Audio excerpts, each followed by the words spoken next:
at a time. So that's why when we stop them, we tend to write the company unless the truck driver's an idiot.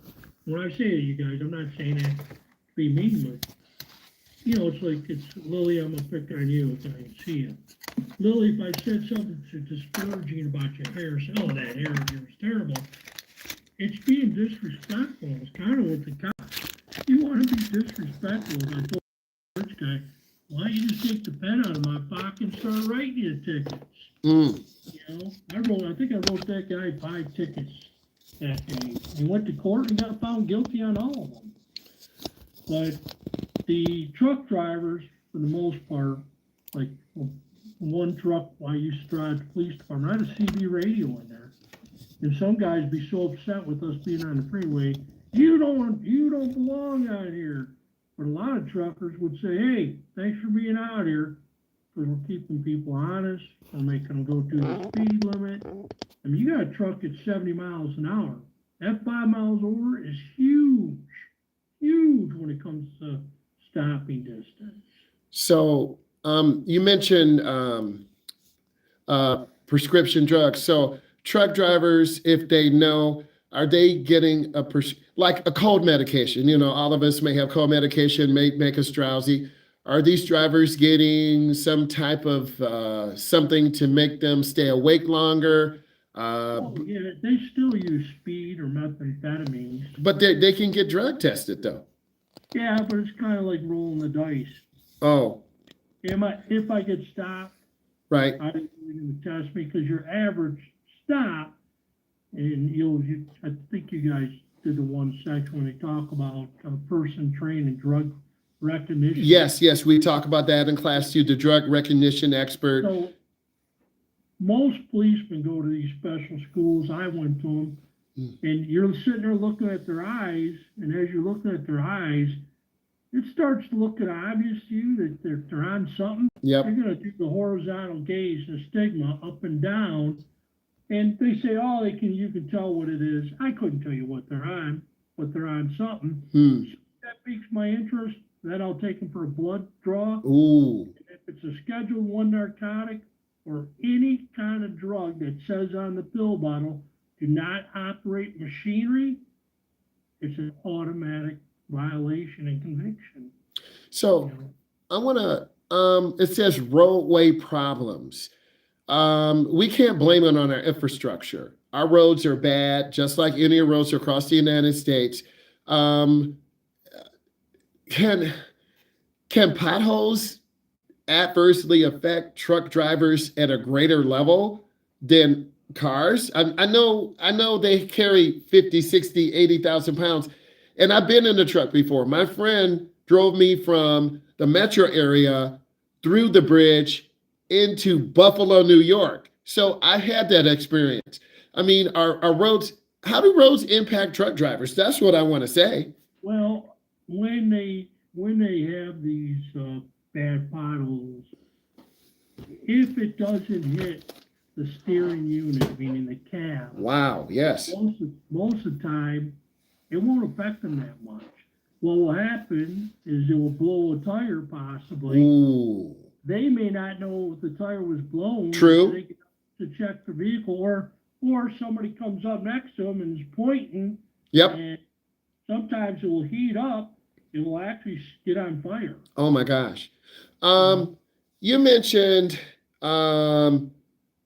traffic flow disruptions.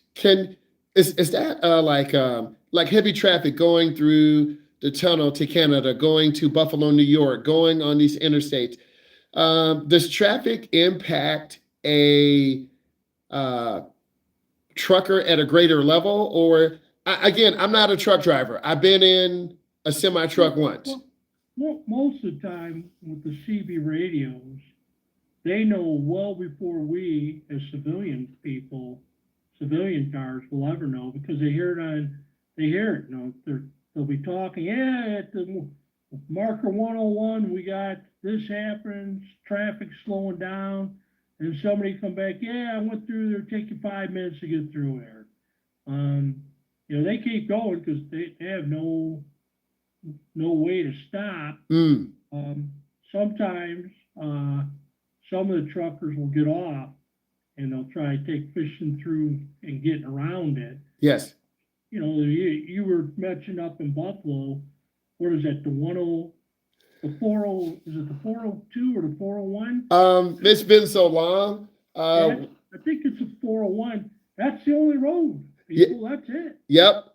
It ain't like driving down Macomb where you guys Nope. are at. No, I remember that because it was so amazing to me that a semi truck could fit through the tunnel. And we end up I'm like, this semi truck, like, I was so amazed. Like, we were so close to the bricks in the tunnel. I'm like, I was scared the truck was going to get stuck. Yeah, yeah. And I know they don't allow hazardous material carriers and gasoline trucks to go through bridges. When they need inadequate surveillance, what are they talking about? I want to go through this: brake problems, traffic disruption, congestion, previous crash. Now, when I went to Indiana on I-65, I-80, I saw a semi-truck jackknife. And I'm like, that's horrible. But I also saw a lot of cars driving crazy close to trucks. Like, do these people have a common sense? Like, Yeah. I mean, You know, the problem with I-80, right? yes, I-80. I was so scared. So I-80 is going to run you all the way across the country. Yes, sir. And that's where the truckers route. Mm. You know, they're supposed to ride in the right lane, as we all know. Well, all of us are supposed to ride in the right lane on a 2-lane road. Right. It's congested. But those truckers, they get in there and they're flying. Why? Because they got a destination. They're making a delivery, and they're rolling the dice that they won't get stopped. So, Mr. Bryan, you say they got a destination. Is that destination death? Are you saying no matter what? Like if No, they have a terminal. They call them terminals. Yes. You got to get that truck to. You know, whether it's Costco, that's a terminal. Yes, sir. You know, that's the name they give them. But you know, a lot of them, what they do is, as they're going, I'm going to drop something off in Nevada. Yes. Maybe I'm deadheading, or I don't have a load. So my dispatcher's trying to get me hooked up with another load. Make money. Back to Michigan. Yes. You know, it's not so much bang, bang, bang. You know, going out's easy. It's the coming back. And a lot of time these guys will be really pushing it, log books or not. Mm. So, like, New York is a major area, right? Like, Right. New York, I-80, because we're in the Midwest, New York is out east. Any like car haulers, they're kind of local in the area. They're making those big dollars. They got those new Mustangs, those new Trackhawks. They do you think they're safer or less vulnerable than interstate truck riders? Those are one of the most unsafe. What? Yeah. We call them chain draggers. What? Dragging their chains behind them. Those guys tend to be somewhat uneducated, the ones I've run into. I mean, if somebody's dad's that, I apologize ahead of time. But the guys that I've run into, especially a couple of them that came from the Chicago area, which is notorious for vehicle theft and fraud. Yes, sir. Weren't very cooperative, and unfortunately for them, I took their trucks. Oh my God. I'm learning so much about you that you've seen so much more than I have seen on a national level. And I think it's really important that we educate the public. I'm becoming so much more educated because of you, and warning my students about staying away from semi trucks. Never cut off a semi truck. I had a good friend in the metro area. He was a gravel truck driver in the local area. He told me one thing: tell your students, stay the blank away from gravel trucks. He told me that. And I remember that. His name was Mike. I'm not going to say his last name. And I know sometimes these gravel trucks are overloaded and they cannot possibly stop at all, right? Our gravel trucks, because of their weight, who's breaking the law more from what you have seen? Is it gravel trucks? Is it interstate trucks coming from New York? The gravel trucks tend to go with overweight, tend to add more weight than they're supposed to. And they try to feign knowledge. Yeah, you should have. Listen, man, we got an expert on. Dust areas, you'll see a little sign that says bumpy, and notice part of the cement's cut out. That's for the state troopers to put their portable scales in, and they weigh the truck out right there. Each axle can have so much weight, and there's several formulas. I could take a week to explain it to you, but there's several formulas. But it's the gravel truck haulers that are probably the worst, and they don't clear off their back. They don't put their mud flaps up, because when they go to back up, they hook their mud flaps up in the air. I see. Forget to put them back where they're supposed to be, and that's what's shooting rocks up, busting your windows. And you're not kidding. I went by Metro Airport. I had my, I just got my windshield fixed. I had a SS Trailblazer, high performance vehicle. I just got my windshield fixed. I was taking my son, my brother to the airport. I was I-94, passing the semi truck, and pop, just cracked my windshield. I'm like, oh my God, I was so mad. That was $350 going just like that. I was so mad. Yeah, well, it's like I always say, and it's like your friend said, could have said it better. Got to stay away from them. Right next to them, that's what's going to happen. And when you call the company, they're going to say to you, because I did a lot of these investigations, prove it. Prove that the rock left my vehicle. All of you, you know what to do in the ending part. First, middle, last name, date of birth. I'm going to talk to Mr. Brian in a few more minutes. I just want to get educated, okay? Remember, high school tomorrow. Okay, double check at the high school, 6:30 to 8:30. Put your first, middle, last name in and go. So Mr. Brian, fatigue. Let's talk about these people getting tired. 8 hours is not enough. So they're pushing. Yeah. Probably the best, the best truck drivers are these guys that have, my cousin used to have a route to Buffalo every day. Buffalo, New York? Yep. Wow. 4 hours to go through Canada. And he lived right by the bridge. Okay. But it's called an at-home route.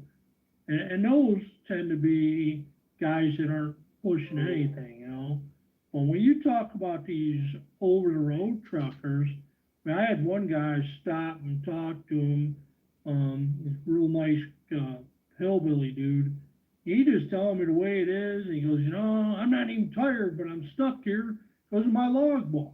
Mm-hmm. And I wasn't stopping him. I was just in the parking lot when he was walking around. And I thought kind of odd to be walking around at 2 a.m, right? Wow, because most people are asleep.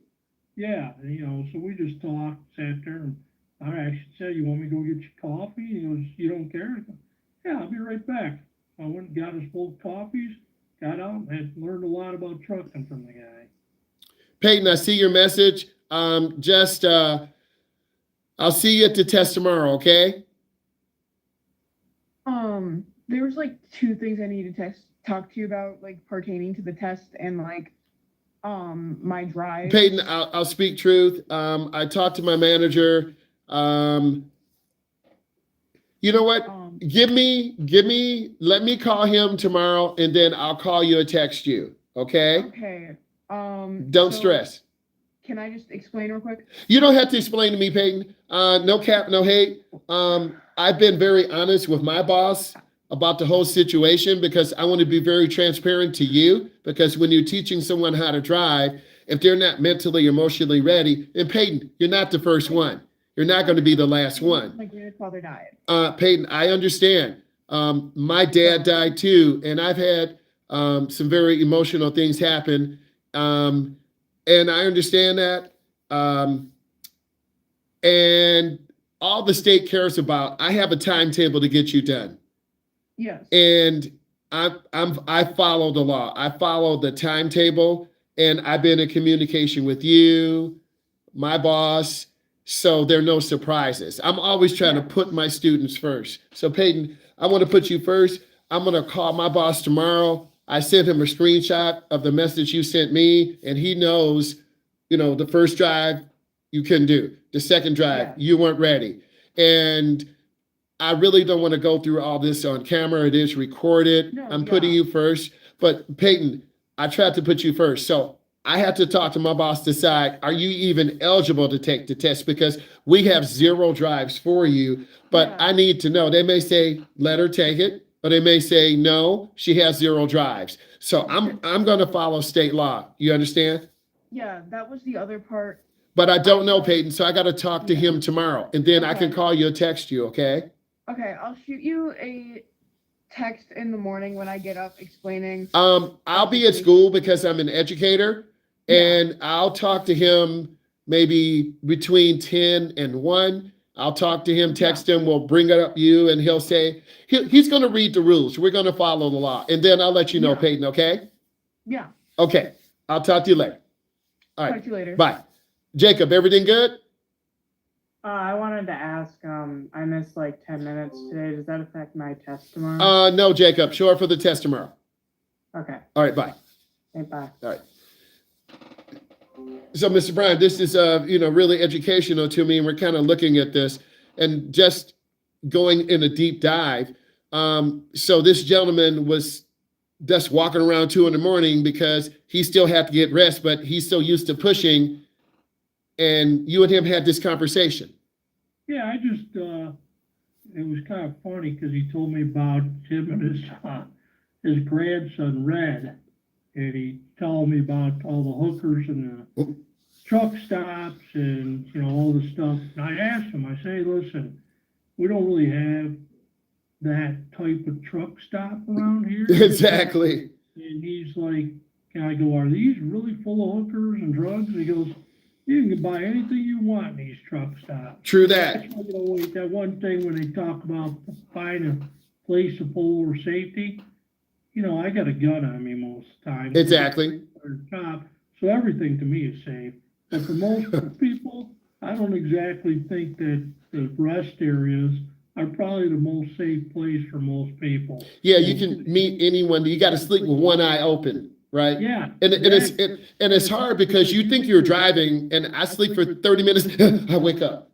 And then I sleep for 30 minutes, I wake up. Because I drove from where we are to Kansas.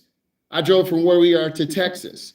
And you got to pull over and rest. And I don't want to fall asleep at the wheel. And that's really scary that I've been tired at the wheel before, and it's so scary because you keep drifting to the right. Oh my God. And then, am I driving or am I sleeping? And in college, it was like that.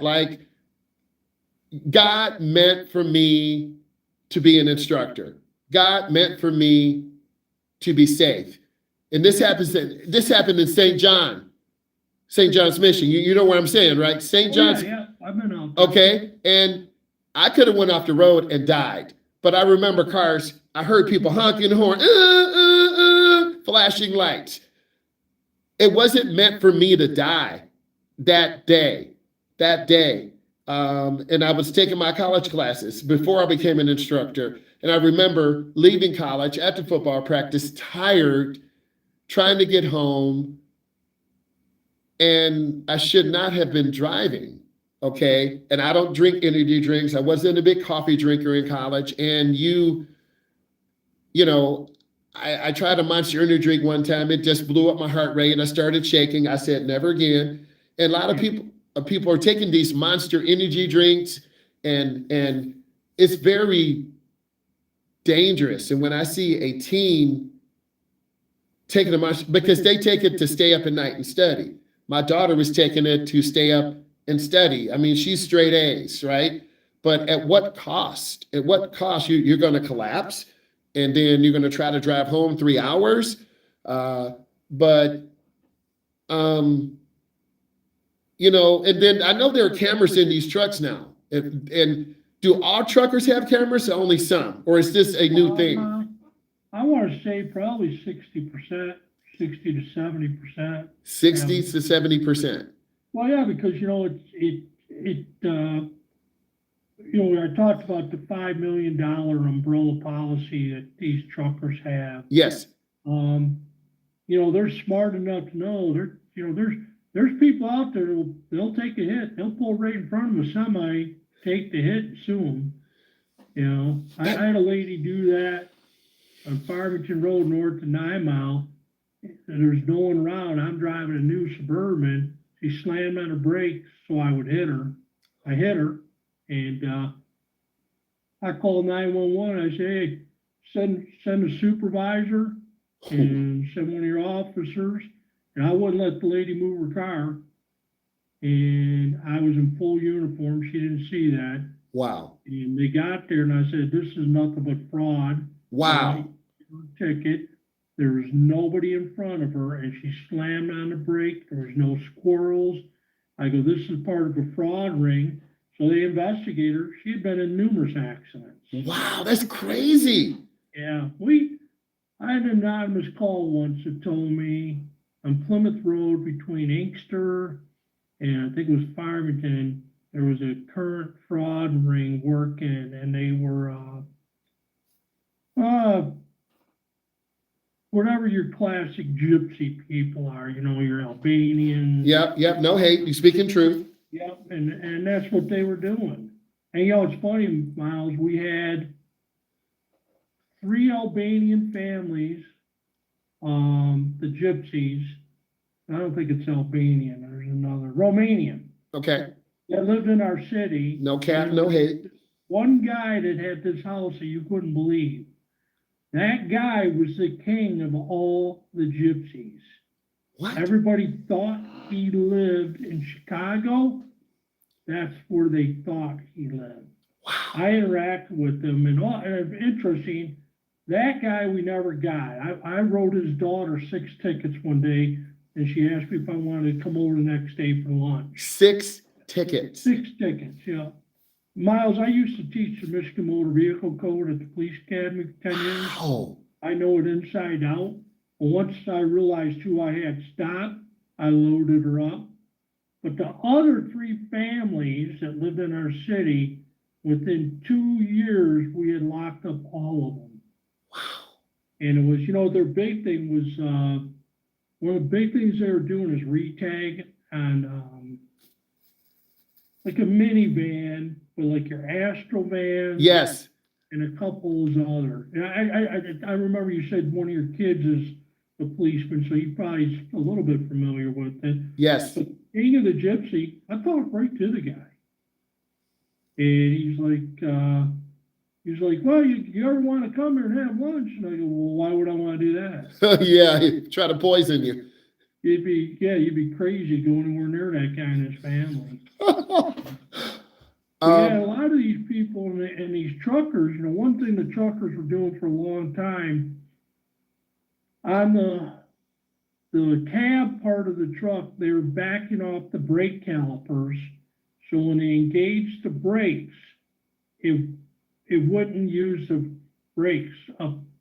One set of pad on a truck, I think, is $800. Are you serious? Yeah. So if they got 6 tires normally, right on there, that's what, $3,600. That's crazy. What they do is they back it off, and they use a truck trailer that they don't own, because they just pick them up and drop them off. They use those brakes to stop them. And so what they do is there's I think it's called a piston caliper. Take and you put it on, and it should only move so many degrees. Well, if it moves further out, you know they back the brakes off. Wow. But that's like, you know, one of the guys, he just called me this morning or this afternoon. one of the guys I trained, he ended up becoming a federal motor carrier, but with us. Wow. And he did truck inspections, and that's where, I would go and stand by, especially if the trucker was being kind of a little disrespectful. And just my presence usually was enough for most people to be like, I don't want no part of this. You're no joke, man. I mean, my brother, whenever I have some time, I need to come over to you are, we can meet halfway just to sit down. I've learned so much today just talking to you and hearing you share your stories and the dangers of trucks and and I've had truck drivers when I was driving in different areas. I asked them questions about their truck, and one guy was very honest about being overloaded by over, I'm going to say 180,000. He was closer to 200. And I'm like, I was scared to even talk to him because I knew the answer. He was so dangerously overloaded, he couldn't stop. Like, I'm like, Myles, who's even more overloaded? Every ambulance that's out there. I had a case with the fire department. I can't remember with the person. I don't think they died, but it came very close to death. whoa. And, I was responsible. And I had to meet with our chief and the fire chief and said, before you put a body in that vehicle, 2 men or 2 women, whatever, Whoa. you're overweight. And I said, you guys got to change something. You got to get rid of something. And I said, An ambulance? Yeah. Ambulances that go rescue people. Yeah, They're overweight. overweight. That's crazy. Yep. Now, I can't remember, Myles. Trying to think of the number. The number is like on the door is like 10,000. Yes. 800. They're up around 12,000 pounds. Because of all the medical emergency equipment, Yeah. jaws of life. Yep. Yeah. Isn't that crazy? I have even a greater insight, like, because we're by the Canadian border, and every morning on 94, like, these truck drivers are pushing. And when we're merging out, I check my mirror. I see if I don't see the truck driver trying to get over early, I'm praying. I tell my student, you push that gas pedal and don't let up. Yeah. Am I wrong in that approach? No, because I tell kids, we're going to bury that gas pedal. Yeah. We're going to get up. And I tell them, if you go over the speed limit, I got nothing to say to you as we're getting on the freeway. Our job's to get on the freeway. And kids would be like, really? And I'd be, yeah. I said, we're not going to be idiots. We don't need to do 100. Exactly. But you're going to floor it. To get out there, most beginning drivers, I can't tell you, if it's time for me to meet my maker, it's merging on the freeway. That's probably number one, and left turns, and number 1 and 2 are left turns and merging on the expressway. Those 2 things, they're different, but they're so deadly. The left turn thing is quicker. The merging thing is a slow death, and you see it. And then you see the young people, they have no idea who's around them. And if you start talking to them, they're not going to push the gas. Yeah, they have that's the thing about drivers. Oh my God. These kids have no concept. And I don't know if you tell them, but I tell them like that one girl with the colorful hair. Yes. I tell the kids on first day, just because your hair doesn't mean you're going to pass. Ooh, you speaking facts. I do, and I tell them, Myles, I had one of the ladies from the office call me one time, and she goes, do you know we never get any complaints on you? Because you speak truth. And she goes, no. She goes, what is it that you do different? I said, well, I told the kids first day, hey, you may not make it. We'll see. And I always tell them, if you got a problem, I said, I have a very bad reputation of being very tough. Yep. If you have a problem, we're gonna straighten you out in that car. I'm gonna make sure you can drive. Man, And I had two other instructors that, Andy Barron is a better instructor, at least in the car. His demeanor is very poor, but he's a better instructor than I am, especially with a bad kid. He just, boy, he can really work with them. But, you know, and that's the thing that I tell these kids, you gotta pay attention. In your back seat, forget your phone. I know they're all up on the back seat, man, not even paying attention. It's very frustrating. And I'm trying to teach and deliver good information. And I'm very passionate about driver's ed. And I would have loved for you to have trained me, advised me, give me insight, just to give me more knowledge. It would probably make me panic a little bit more, but I know the dangers. And my son and I saw a truck tire explode going down to Bowling Green, Ohio. He had a football camp, and they almost offered him. We saw a truck tire blow up on I-69, and it was like a big white cloud, and it was scary. I'm like, oh my God. I mean, I've seen the retread tires on the road, but we saw this thing blow up, and it was crazy. Yeah. That's the thing, the danger that these kids don't get, and it's not about staring in front of you. It's kind of like the kid that doesn't. My favorite student all the time was a girl by the name of Jenna White, and I said to her, Jenna, dear, for God's sake, there's a deer in the road. Yeah. Oh my God. Her parents owned a restaurant where we lived, and I'd go in there, and even after like she's 22, I'd walk in. She'd, Mr. Juan, how about that hug? Am I getting that hug? And her mom would always give me a hug, and her mom was quite pleasant on the eyes, mind you. Right. But, you know, the point is, these kids, they just don't see what's in front of them. And, you know, you talk about missing things in your traffic scene. That's what these kids don't get. But I think part of the problem is they're so worried about the driving aspect, and then they worry about the instructor. And one of the kids asked me one day, Mr. Juan, don't you ever yell in this car? And I said, young man, if I started yelling, you would have tears in your eyes. I do see that.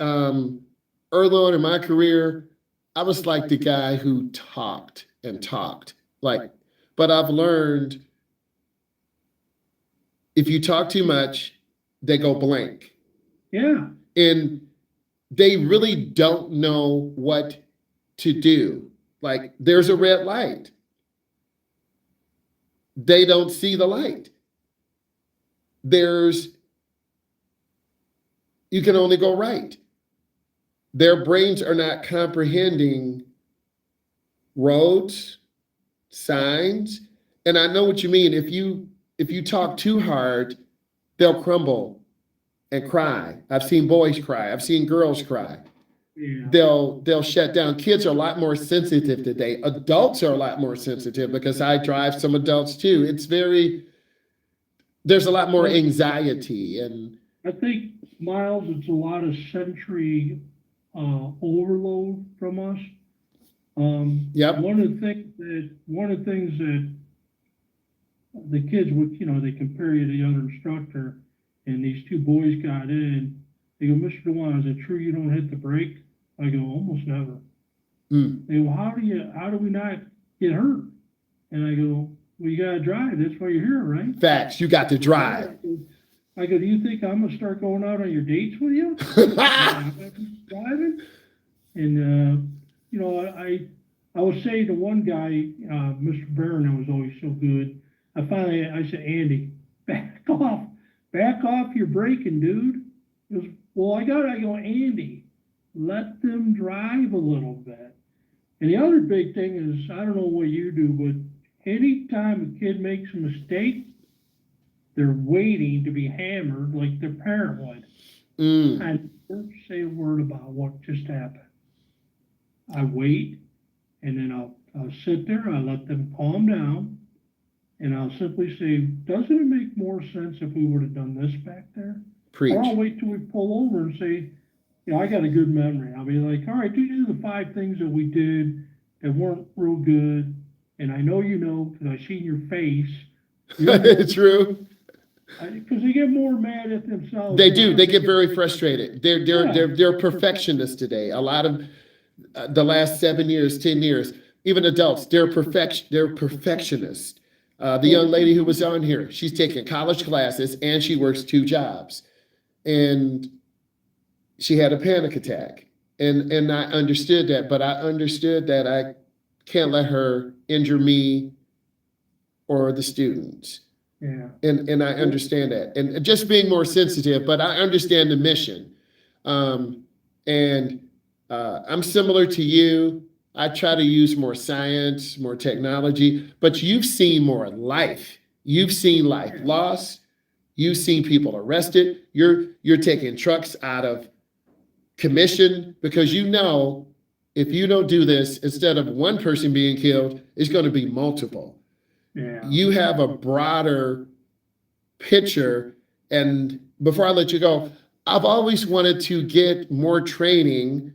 And yes, I'm certified for 2 more years. I'm good to 2027. I'm taking it 2 years at a time. It could be 2 more years, 4 more years, maybe 6 more. As long as I enjoy it and I'm in good shape, right? But what I want to say before I let you go, if there's ever a training session that you think would benefit me, hey, Myles, in 45 days, there's a professional development in Lansing or in Ohio or in Chicago. You really need to go. You need to let me know, send me a text, because I want that. I haven't been to a driver's ed professional development like in years. I mean, everything's online, but you know, what is the temperature of traffic today with new trucks and these self-driving cars? I mean, a lot of the stuff we get trained on is old. Like, I want what's going on now. What did we predict in the future? You know, self-driving cars are here. They're heavier. They take longer to put out. They're going to catch on fire. They're going to let them burn down. Then, you know, I mean, it's just a lot. So if you know of something that can really benefit me, or if you know, hey, you need to get on this mailing list, and these professional development classes are in Lansing, they're in Toledo, they're in New York. I'm trying to think of the organization that's out of Kalamazoo. I think it's MEDSA, MEDESSA maybe. They were putting out a lot of classes, and it's not related, you know, to courtesy at all. Right, I'm trying to step it up. There's some pretty good classes. I mean, I've been to a couple of the courtesy classes. And Right. Honest, they put out some bad information. Oh, remember, we on video, but you speaking truth. But I want to get that higher level training. And, you know, my certification is teens and adults. I'm not scared to seek something else. This is very fulfilling and very rewarding for me. But maybe a year or two, something different. You know, I've asked to do road tests all the time, and that has come and gone. No, you can't go. No, you can't go. Now, I'm not giving up my segment 1 certification to do a road test. That's crazy. The money is here. I will never do that. There's always a need for instructors. And yes, Mr. Brian, you see me grinding. It's work. It's attitude. It's paperwork, right? All these papers, scheduling. I'm an independent contractor. You know this. I got to get a test tomorrow. I got to grade it. I got to get it over. But that's the part of being an instructor at any. And then another school in Ypsilanti, they got caught cheating. That was on the news. Improper paperwork, driving a car that's not insured. If you or your student hit someone, do you realize the liability? Oh, yeah. Oh, yeah. Well, that's, I've had several kids I called. That's crazy. I called courtesy when Brandon owned the company. Yes, sir. I said, there's nothing to talk about. The kid can't drive. Oh, yes. And Mr. Brown, I'm like you too. Like, I shouldn't have to hold the wheel if you can't keep the car straight. I shouldn't have to hit the brake if you see a rail. I'm driving a kid who's colorblind. No cap, no hate. I've driven colorblind kids before. I drove a kid with one arm. He drove better than kids with two arms. I had to think for a second. Mr. Brown, I was like you. Hold on. Let's go in this parking lot. Show me how you turn the wheel. I was a young driver, young driving instructor. Man, This kid could drive better than kids with two hands. He had the plastic hook. He didn't have a little, computer AI. He had a plastic. This kid drove better than any other kid. I remember that. I had one young lady, her let you go. She was legally blind. She had the little bitty binoculars.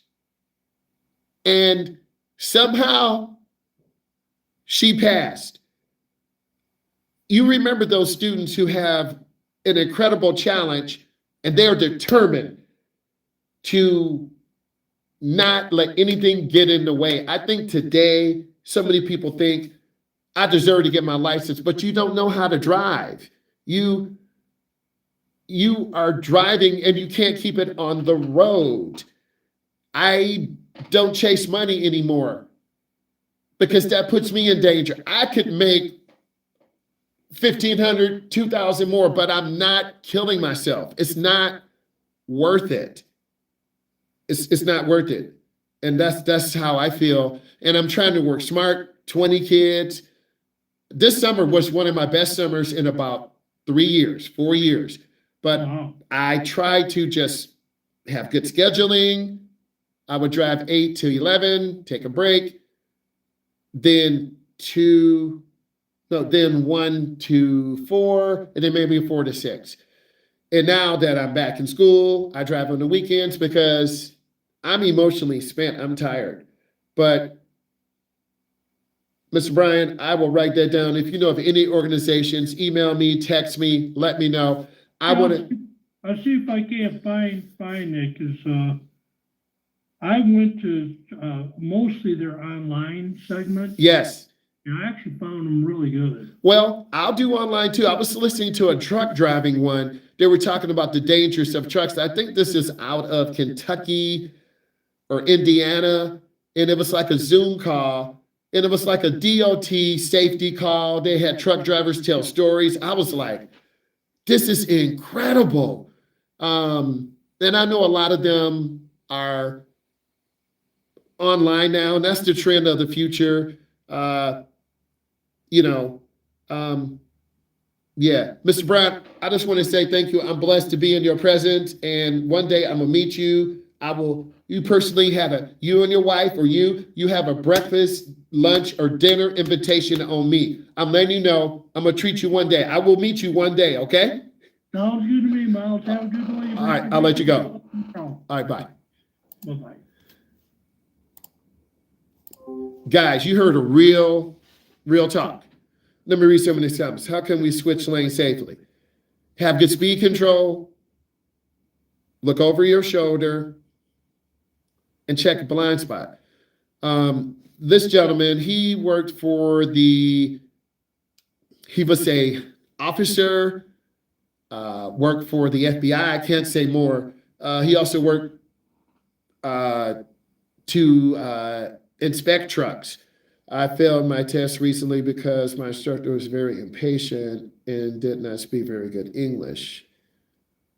I scored a 74, and I've been daily driving for 4 years. Well, Jay, first I'm gonna speak.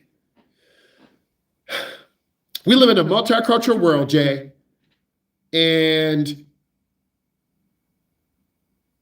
we can't be closed-minded to an instructor who speaks a different language.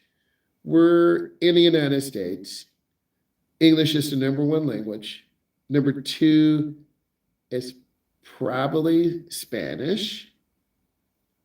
I'm in education. We're a multicultural group.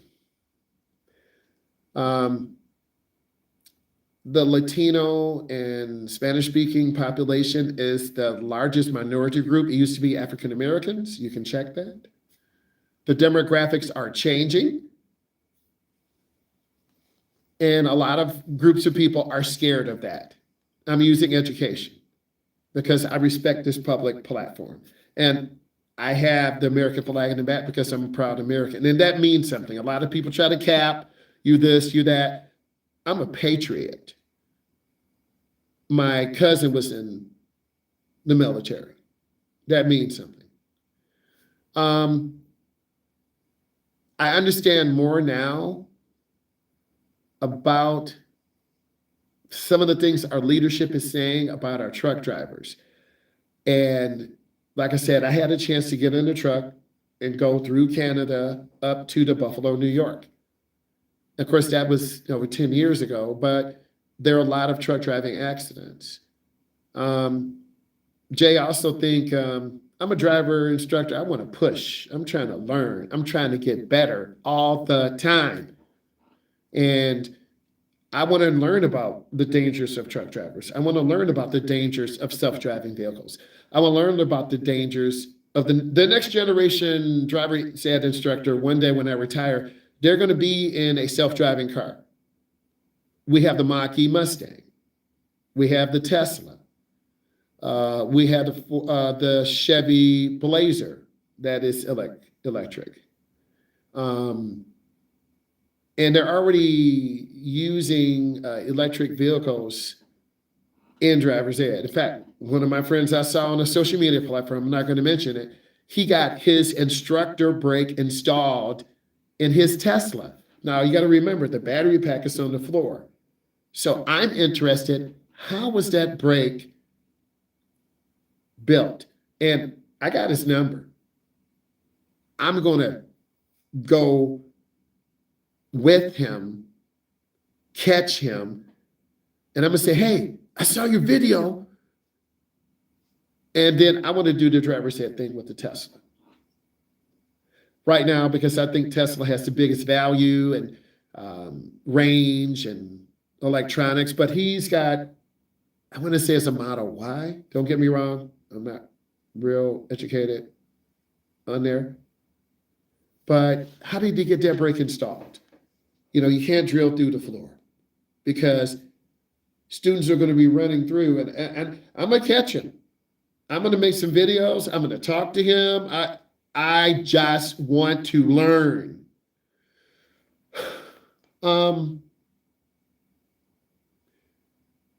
You need to have more talks like this where whoever you're listening to in the world, right? It's a good thing to say what you're doing while driving on the test. I think we all think out loud. If you are in there in your driving phase, you should feel comfortable with your instructor, right? You're kind of learning behind the scenes right now, right? I'm not making this to try to get a bunch of views. The algorithm will push it out. It's going to push it out to truck drivers, parents, other instructors. We talked about cars, trucks, management, organization, people taking personal responsibility, people being overscheduled. A lot of people take driver's ed. I want to get done quick. Can I get my license in 1 week? Bye. I don't want to talk to you. Because you're not putting driving first. And that's what I see over the last 16 months, 28 months, 36 months. If you're so busy, you're going to college, you got a job, you got a child, or you babysit, you're not going to have time for driver's ed, right? You're not going to have time. You can't just get in the car and drive. And I can tell those type of people instantly. And I like to give my whole heart to my student. I'm not going to pour into you if you can't intentionally be here ready to learn. I think a lot of you want an instructor who's compassionate, and I'm going to understand, but you got to remember, we have to be safe. You see the light, but you don't see it as red. You see the light as yellow. You're 4 cars away and you're still moving. If I don't hit the brake, we're going to crash. And I always talk to your parent or guardian. I'm driving 18-year-olds, 20-year-olds who, that 19 to 34 age group, that's the forgotten age group. You may work, but you don't have enough money for a car. Your parents are like, you got to drive. And then they reach out and call me. There's a young lady I know in Mississippi. She has thrombosis. You look that up. Look up thrombosis and type it into the chat. There are 5 of you on. Look up thrombosis. Type it into the chat. Okay? Everyone drives for a different reason. I didn't know years ago I was going to be an instructor. I like cars. I like building motors. In high school, I was going to vocational school and learning to work on cars. And, you know, I had a friend who had a friend. I liked their daughter. And I went over to try to say hi to the daughter, but her dad was there. What are you doing here? Oh, I wanted to say hi. Well, hi and bye. But the funny thing is, no, Jay, I'm just keeping it real. Jay, you gotta, once you find a passionate instructor, connect with them, bond. All my students have my number, okay? Over the last 7, 8 years, they got my number. Hey, how you doing? Okay. You meet passionate parents, I've had parents who are in the military. They work for Secret Service. They can't tell me what they do. They work for national advertising companies on accounts they can't tell me about. I heard a big thud. Like someone hit the wall. Like,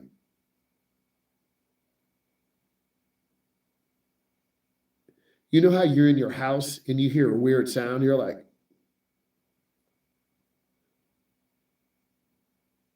it's like something hit our house or something. I'm not going outside because it's dark right now, right? But you know your house. When you drive, you know your car. And I like to meet the person, talk to them.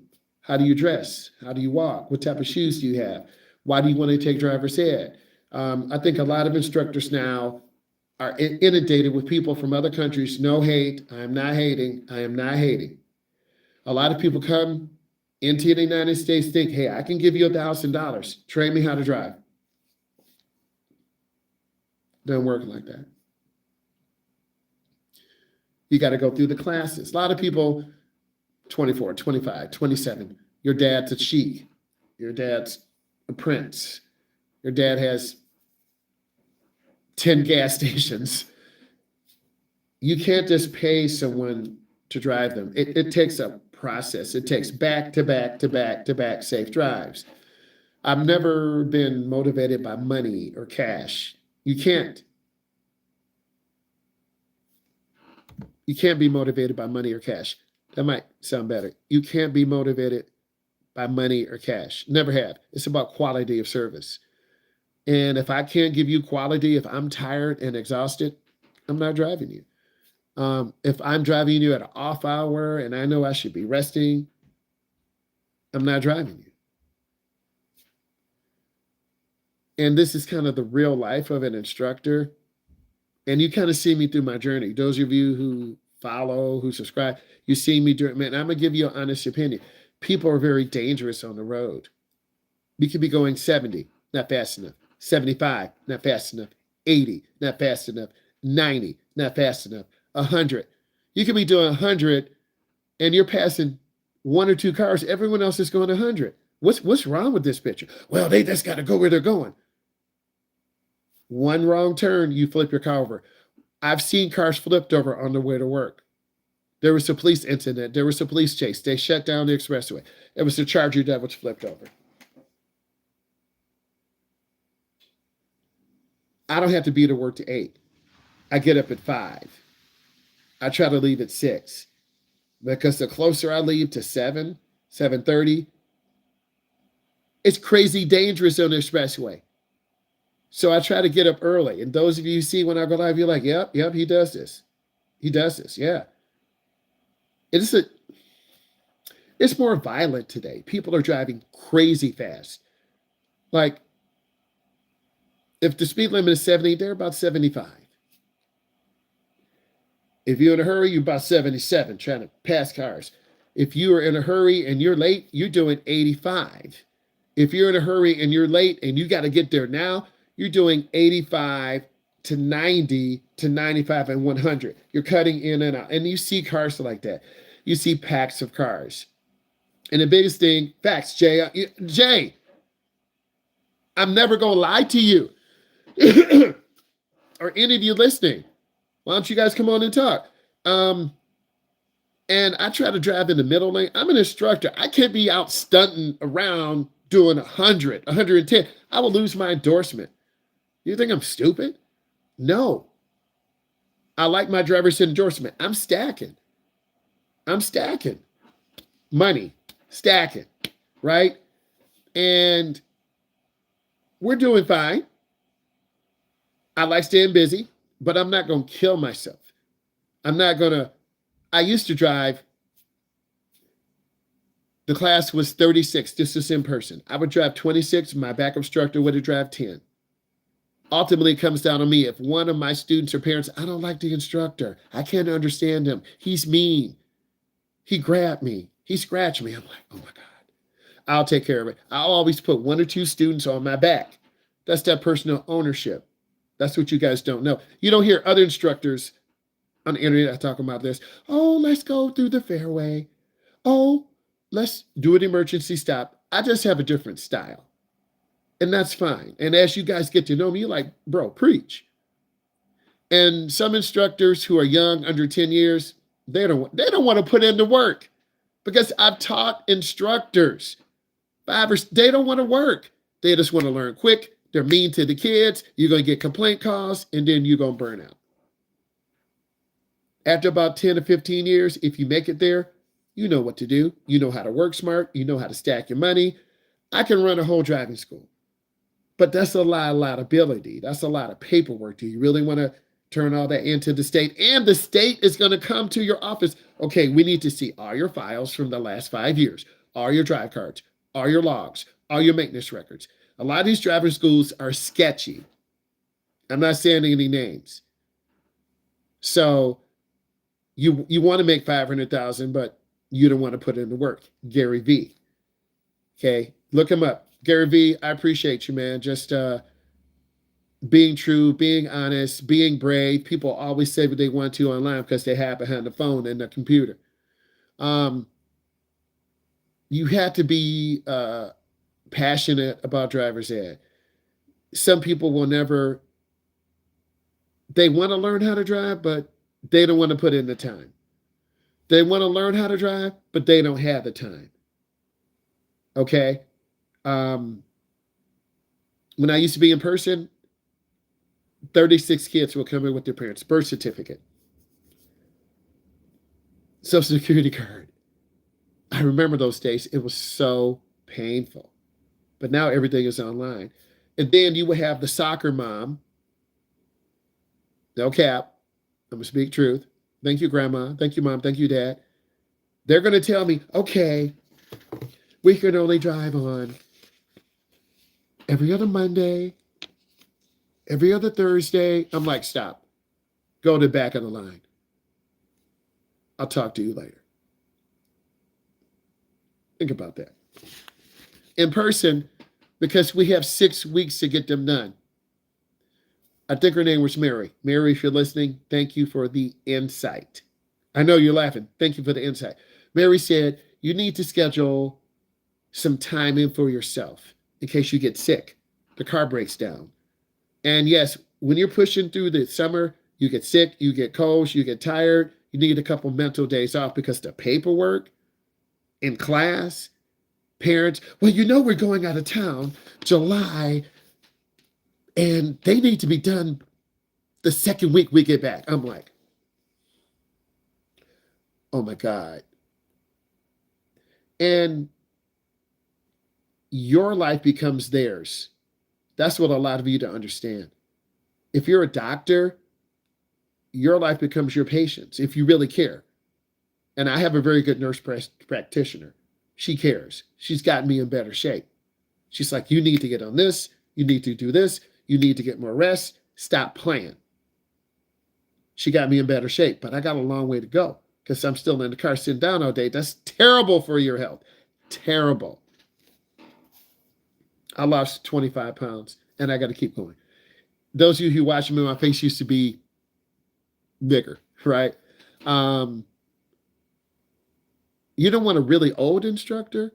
You don't want a really young instructor. You want someone in the middle, 7 years, 12 years, 15 years, 23, 25, 27, who's spicy, who's got a sense of humor. You have multiple groups in your class because I like teaching the class. Yeah, give us a thumbs up. I like teaching the classroom portion. Some kids, lazy, don't want to work. Some kids, they'll work so hard. I'm like, I want you. You gonna try it. You work hard for me, I work hard for you. You come on my live, you drop comments, you support, you give it a thumbs up, I'm there for you. E, New York. Letitia, New York. LaShonda. Okay, you know these people because when they come on, they bring that energy. And the way this algorithm is, if you produce bad content, it's going to punish you. It's not going to put you out. I should really be putting this on on X. I said E. On Twitter. It's now X. Because they don't penalize you. And to help you understand this, you got to have an understanding spouse or boyfriend or girlfriend. If you don't, it won't work. Okay, if you're trying to be here a long time.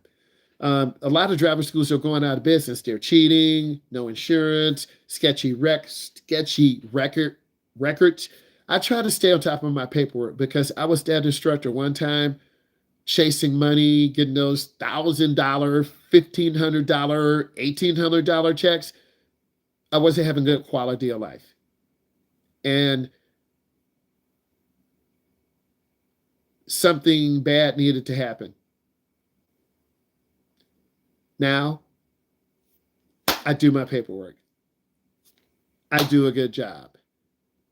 I speak truth. If I have a student who's struggling, I call corporate. If I think something is weird is a mother looking at you weird. I can tell you so many stories. I got to start doing some more podcasts. I have podcasts. I have about 8 to 12 episodes. They're linked. They're on Spotify. But I need to do some more podcasts. And then you guys will really learn. But you got to have balance. I'm in balance. I'm on a 2-year plan. Every 2 years, I'm going to reassess. Am I making the money I need to make? Do I want to do more stuff? Do I want to go racing? Do I want to build my motor? What do I want to do to help my family? Right? So I'm good at least for 6 more years, right?